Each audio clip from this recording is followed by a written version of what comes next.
This is exciting for me. What my intent here is to get some of the top producers in our market, kind of get them in an interview format, so I can ask people like Brent, who has graciously, graced us with his presence. Some of the things that he's done to grow his business through the market disruption that we're dealing with now, but more in general, maybe some tactical things that people that are watching us could take away and implement into their own businesses. So, again, I apologize for the technical difficulties, but Brent, man, I really appreciate you doing this with me. Glad to be here. Glad to help. And by the way, let me put a little plug in for the Palmetto Mortgage Group. They're one of our preferred vendors and do an awesome job. And people just don't get to be preferred vendors unless they are awesome. You want to get a pre-qual, and at 8 o'clock at night, they answer their phone. Their pre-qual's worth the paper it's printed on. We don't have to worry about stuff. When we turn them over to Palmetto Mortgage Group, we know they're good. And if there's a problem, they'll let us know. Otherwise, they let us alone and let us sell. So we really appreciate you guys too. Yeah, well, thank you for saying that. We love working with you guys as well. So why don't you get started, if you don't mind, just telling everybody a little bit about your background, maybe where you came from, how long you've been in the business, and some production numbers. Well, I'll spare you the boring details before I was a realtor, but I've been in sales since the mid '90s. I mean, I guess as a kid I was in sales when I went door to door mowing lawns and shoveling driveways and all that kind of stuff. But I've always kind of had the entrepreneurial spirit to some extent. But I got into real estate in August of 2009. And it was kind of a backup plan for, what I was doing at the time in case that didn't work out. So anyway, the first year or so in real estate, I just kind of did it part-time and got part-time results and was spending money on marketing and things like that. Not a lot, but, at some point I just decided, you either need to go all in on this thing or you need to get out.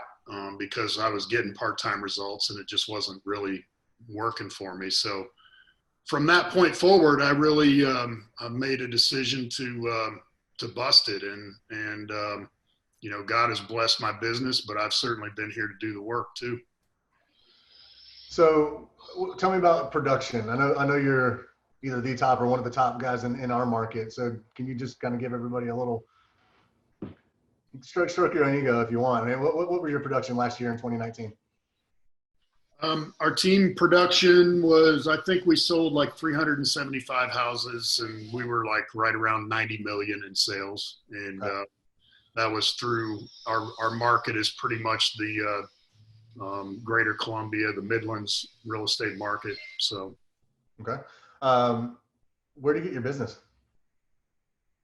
I mean, if I told you that, I'd have to shoot you. That's like, I love it when agents come up to me and say, where do you get your leads? Oh, sure. Right. And then I lied to them. No, but I mean, I'll tell you this, a third of our business comes from past clients, repeat business referrals. We work that pretty hard. And so that's one of the keys to success in this business. It's a service business. And, what you have to sell is your time and experience and, your service level. So when you do a great job and past clients are very happy with you, then you get a lot of business from that. But, good old fashioned real estate, whether it's word of mouth or, direct mail. And of course we do a lot of online marketing, social media and so forth. So and stop me if this is too prying of a question. But you mentioned working your database pretty hard, and that's been a focus of ours. In the mortgage industry, especially with rates being where they are, it's easy for us to call a past client that was at 5% and say, hey, you want 3? It's an easy sale. But I think it goes deeper than that.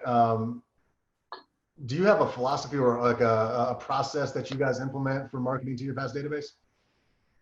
Well, I mean, it starts with doing a great job for them in the first place. I mean, you have to put their needs first and their interests first. And make them want to refer you and make them want to come back and use you. But, you have to stay in touch with them regularly. People forget. I mean, so many times, I'll ask them who their realtor was that sold them their house. They don't even remember that person's name, And so that's pretty sad, because that's the best kind of business to have. I mean, it's the cheapest lead you can have. It's the most loyal lead you can have. And, they're the best people to work with too.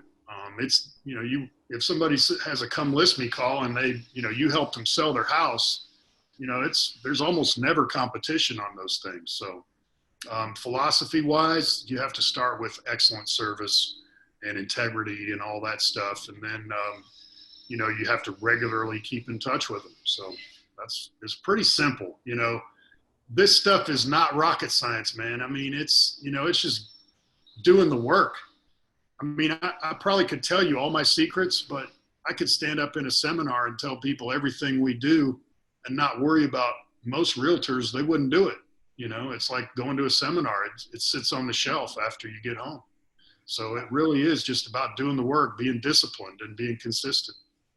So something that we've implemented recently is kind of a 3-step kind of approach for our past clients. And the intent is top of mind and then having them remember us, right? Because I remember when I first got in the business in 2010, a stat that stood out to me was that 90% of people said they would use their same real estate agent again, but only 7% actually did.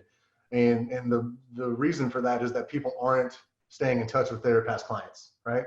So what we're doing is, we have a 4-time-a-year call. So if you've done a loan with the Palmetto Mortgage Group, every quarter you're going to get a call from one of our loan officers or our dialer. In addition to that, you're going to get a every other month card. In addition to that, you're going to get an email. And I'm sure some of the emails are annoying, and if you opt out, that's fine. I get it. But there's value to remaining in front of your database for exactly what you said, which is just remaining top of mind. So have you guys noticed any market differences? I mean, obviously with quarantine and shelter in place, have you changed your communication methods with your clients? I mean, not really. There's so many people, there's so many Zoom calls you can jump on every day, so you don't have to actually call your database, and I think this is a big excuse for a lot of realtors in this market to actually not do the work. I mean, of course, we have done more FaceTime showings. We're, of course, trying to be safe when we go in houses and these kind of things and sanitizing and all that. But, our numbers are about the same as last year. We're up actually through May, we're up 4-point-something%, which I'm actually shocked, actually. I mean, going into early March, I was really kind of, dreading what was going to happen. Now, I mean, the worst isn't here yet for our market, but I think it is. I think it has been. So what are we doing differently? Really nothing, and all those people when it first hit, kind of, all the gurus were saying, oh, you need to double down on lead gen. Well, every time I hear double down on lead gen, I think, what were you working half-time before? I mean, double down. It's just keep doing what works. Keep doing what you do, at least do the right things. So there you have it. I remember I called you, I think it was about 2 months ago, right at the beginning of March maybe. And I was asking you, because it was a scary time for a lot of people. I mean, what's going to happen? Nobody knows the future. And to your point, we might not be through the worst of it, but shoot, we might be. And I remember what you said kind of stuck with me for a while, but it was focus on what you can control. Exactly. Yeah. I mean, it's the old serenity prayer, God grant me the serenity to, change the things I can, accept the things I can't, and the wisdom to know the difference. I mean, that's a great tool for serenity. And, do what you can control, do what you can do. And, that's picking up the phone and calling people. That's, working your past clients and all that other stuff, So So again, not trying to pry too hard on your secrets, but if you're calling a lead that you've generated, so you mentioned online lead gen, and a lot of realtors have online lead gen source, whether it be Facebook lead generation or Realtor or Zillow or any of the places that you would get an online lead. Do you have a specific script or an idea or a goal for the initial conversation when you're calling an online lead? Well, yeah, I do. Um, you have to think about from a marketing perspective and a sales perspective. I've always learned you have to get in your potential client's head. You know, what are they thinking, and what are their fears, their hot buttons, all these things. Why are they reaching out? What do they want? You know, this isn't about me; it's about them. And what are they thinking? You know, um, I try and put myself in their shoes. You know, when I inquire about something online and I don't hear from somebody for an hour or two, especially if it's a commodity, then I'm just going to go next, you know. So of course, response time is critical. But also too is, you know, a lot of these people, they have a fear of you're going to try and, you know, swindle them or try to fool them into buying something they don't want to buy or not be trustworthy. So, I mean, you have to, on that first call, you have to build trust. You have to show them that you're on their side. You know, if it's a buyer, you want to, you know, make sure they understand they're not paying your commission. You know, the way most of real estate works is the buyer does not pay the commission, the seller does at the closing. And so when you can convey some certain things to people, then, you know, you can, that's kind of the goal, and show them that you know what you're doing too. So trust building, you're on their side, they're not paying you, you know what you're doing, those kind of things. And so, you know, I worked really hard on my scripts to that end and put a lot of time and effort into it. And our agents on our team, I personally trained them on my exact script. But, you know, there is some secret sauce in there. There's some ninja mind tricks that we use for people. Excuse my eye roll. You know, that's why I don't put it in writing, because, you know, it's like, you know, crazy guru kind of stuff. So I want to make sure everybody heard what you said though, because that's that doesn't just apply to real estate. That's sales 101. It's in the initial contact with the consumer. Your goal is to build trust and show them that you're on their side, and then, you know, probably create some value, right? And Yeah. it's basic, but to your point earlier, do what works. I do want to pause real quick because I didn't mention this at the beginning, but if anybody's watching this and wants me to ask Brent a question, I took some time and kind of got some questions prior to the call. But if you guys have anything you want me to ask him now, I'm not promising he'll answer, but I'll certainly ask the question and put him on the spot. So feel free to do that. Yeah. Brent, Like, what's the worst thing you've ever done? That's my favorite question. yeah, we'll avoid that. I don't know my audience well enough yet.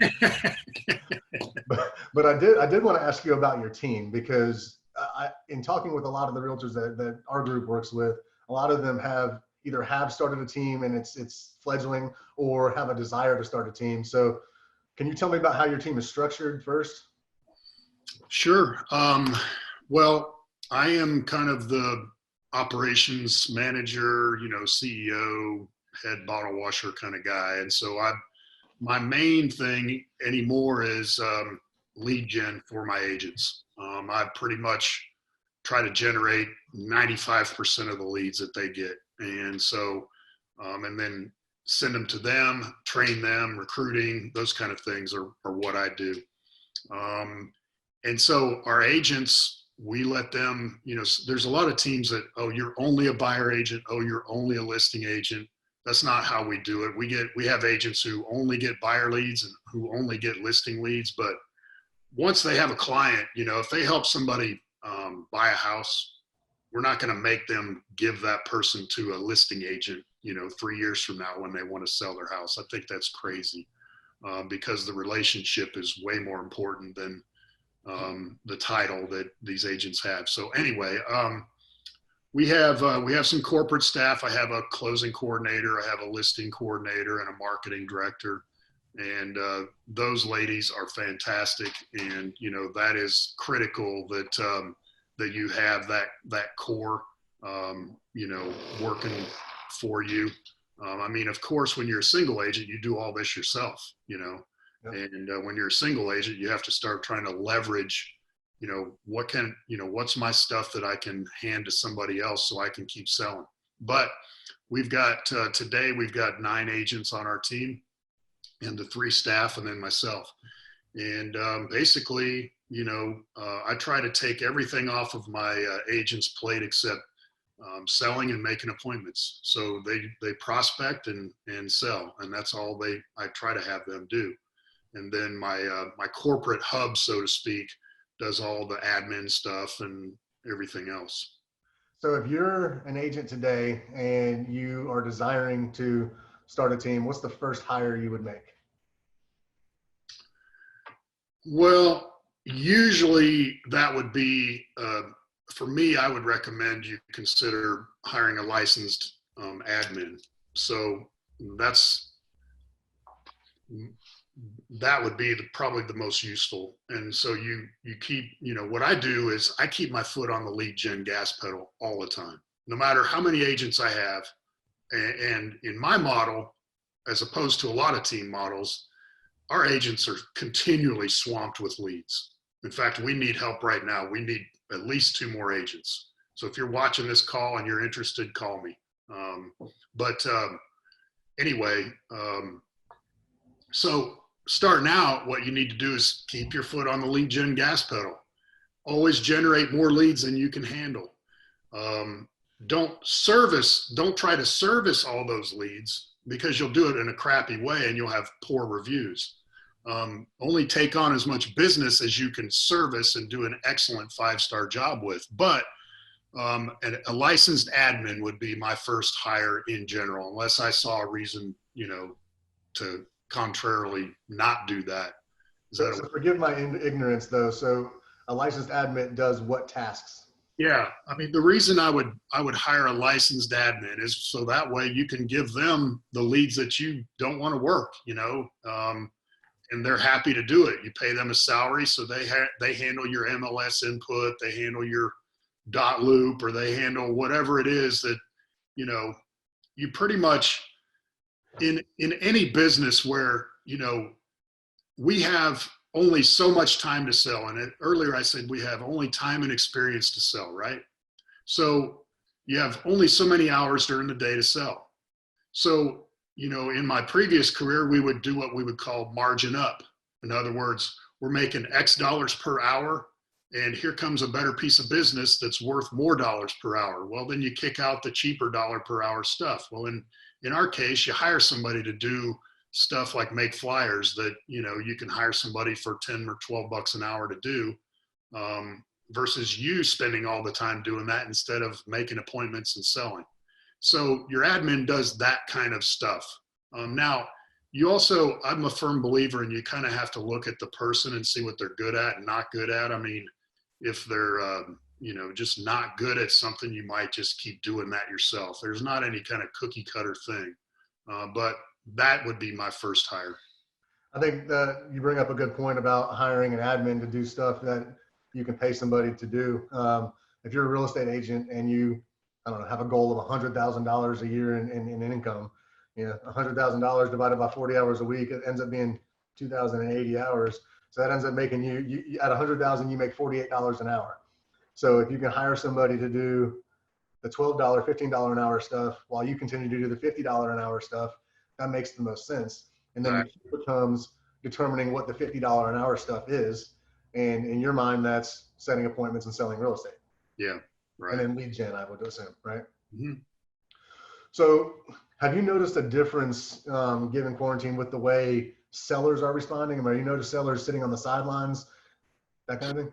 Yeah, percentage wise, I don't have like any science to say this, but my gut feel says that probably 10 to 20% of the sellers are holding off until, there is a percentage. There are some people that I have heard come out of their mouth, I'm waiting until all this is over, because I don't want Joe Blow tracking through my house. And I get that, we get that, but you know, for all our sellers, we've encouraged them to have the sanitary wipes and all that stuff and leave the lights on before showings and all those things. But yeah, I mean, it's probably 10, 15, 20%, I would say, maybe not as high as 20 of people that are not listing yet because they're just waiting to see. Now, contrarily, or on the flip side, we have 2.4 months of inventory in the Columbia market. You know, a balanced market, quote unquote, balanced market is 6 months supply. So we have a severe undersupply still of inventory. And all of you buyer agents out there that are running people around looking for $200,000 properties in Lexington, you know exactly what I'm talking about. I mean, you better get in that house day one or it's gone. And it's still that way. So in terms of if you're a seller, you should let your potential sellers know that. You know, it's kind of like it's kind of like holidays. You know, I tell people on video, you know, sellers when I'm marketing to them, you know, they always hear, well, you know, the holidays, I'm going to take my home off the market. I'm like, why would you do that? There's serious buyers out there during the holidays, and you have less competition. So it's a little bit like that right now. So yeah, a little bit of that, but and it hasn't hurt us greatly. I mean, like I said, we're up 4-point-something% through May versus last year. The good thing about an inventory shortage is that values are going to continue to rise, right? I mean, so to your point there, I mean, if you have more buyers than sellers, property values should not decline in a market like that. At least on a macroeconomic scale, that makes sense to me. Yeah, I'm not seeing that. And usually when really scary things happen, you know, people tend to trade down. I mean, this is from my economics course like 100 years ago in college. You know, they go from the, right, I know, back, anyway, but you know, like restaurants, they go from the higher end down to the, you know, casual dining go down to fast food. And so, you know, what I was really worried about when this hit was the luxury market, the lake property and, you know, the higher end stuff. But I mean, we're not probably, well, I know we're not a statistically significant sample of the Columbia market, but our team, I mean, our high end stuff is all going under contract right now. It's crazy, you know? So in terms of the Columbia market, not sure. So we're doing great. That's positive news too on the jumbo, because for a lot of people watching, they probably aren't aware because we're not a big jumbo market, but jumbo lending has all but dried off. I mean, if you're not 20-25% down with 740 credit scores, I mean, the bank statement stuff doesn't exist. The niche products have gone away, and that's typically a jumbo type market. So for your jumbo stuff to be continuing to sell, it means that we have a qualified buyer pool, and our market is going to be, at least for the short term, unaffected by these changes, which, I mean, that's nothing but a positive, right? What are you seeing on the jumbo side? Apps. Well, I mean, it's been 2% of my business for 10 years anyway, so I don't know. I mean, we have some. I mean, the VA high balance stuff is still in existence, and we're doing a lot of that. We have a couple of jumbos that are closing, but it's never been a huge part of our business here. With less products, you'll have less loans, but in general, the people that are qualified understand that this is likely an opportunity. And with rates being as low as they are, I mean, factoring in inflation, it's basically free money. So if you can use leverage to move up into a jumbo house, then why wouldn't you do that right now with money as cheap as? But your total apps have gone up, right? I mean, they're through the roof. Yeah, I mean, we're 50% growth over last year. I mean, in January, at the end of January, we had 150 active loans in our pipeline, and as of today, we have 370. And we've closed 400 loans between then and now. So we in the mortgage industry are benefited by rates being low because we can do refinances to supplement any drop in purchase business. But honestly, we're just growing as a result because our purchase business is staying relatively flat and growing a little bit. And so it's a great time to be a mortgage lender for now. Our focus at the Palmetto Mortgage Group has been and will always be focusing on realtors and referral partners. And so that's kind of the intent of us doing this. I wanted to get some thoughts from some top producers out to real estate community, if they can take a tidbit from what you've said, which I've got notes, I've got several things that you said that I'm probably going to be repeating if you don't mind. But yeah, I mean, that's kind of the thought here. I mean, as a real estate community, if we can learn from top producers, that's going to benefit everybody. And to your point earlier, I mean, the more agents that are providing 5-star service and doing good things, the better the industry is as a whole, which everybody's going to benefit from. Right. So I don't have any newer questions that I got. I had a couple more from the other day, and honestly, I think we probably already answered it. But how do you balance staying positive and focused, but also very realistic with your client base? About what? Focus? Well, I mean, the question was based on the market, but as we've been talking about, the market seems to be pretty hot right now. So I don't even know if that question really applies. Yeah, right. Yeah. Why would you ask such a thing? It wasn't me, man. I'm just repeating. So I asked you about the mindset. Messaging is the same. I mean, you're doing more Zoom, you said, but in general, you've been a phone guy. The only Zoom I'm doing is this kind of stuff. I might jump on 1 or 2 Zooms a week. I mean, I see people doing 2 or 3 a day. I'm like, my God, I guess you really don't want to prospect, do you? I mean, I would sum up, what I have to say today is don't panic. It's going to be okay. Do what you can control. Pick up the phone. Do your prospecting. Do a great job for your clients. Put their needs first, and let the rest take care of itself. And if you're one of those agents, like a new agent who has no business, and I've been there. I started with no business. I didn't join a team. But if you have no business and no money, you should probably consider a team, because that's the purpose of a team. Is somebody gives you leads, you don't pay for them, and it gets you in business quickly.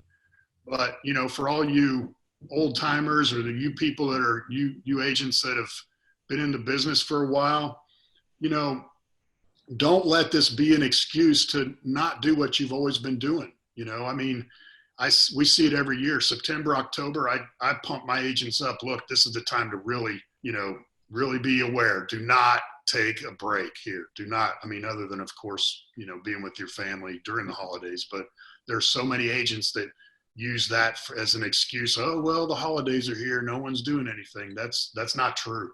So, keep after it. There's plenty of business out there. And, I'll say this too. When I mentioned leveraging, we talked about first hire admin. Well, you also have to hire vendors like lenders, attorneys, HVAC person, whatever.